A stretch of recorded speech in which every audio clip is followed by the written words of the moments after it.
Осъзнахме, че ще мога да направим нещо голямо, според мен, още като излезахме първи в групите, в такава тежка група, която преди една година, като излезна, се говореше как дали ще излезнеме, дали ще запишеме победа и така нататък. Като излезахме първи от групата, сигурност ни даде така една сигурност, че сме добър отбор, че сме за там, че сме за финална четворка евентуално, и така и се получи.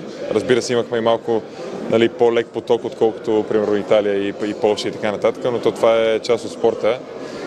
Пък и успяхме да победим 6 мача подред преди последния, така че да, много се гордея и се радвам за постигнатото. Последните години...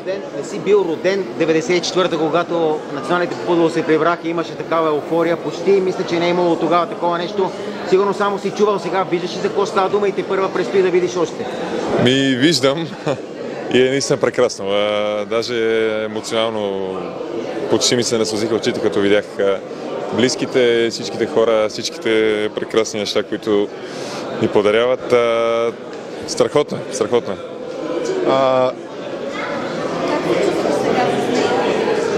Добре се чувствам, това е смисъл, не е важно, наистина. Важното е ето това тук, където даже съм го скрил. Ето това тук е важното и това означава много повече от всякакви индивидуални награди, така че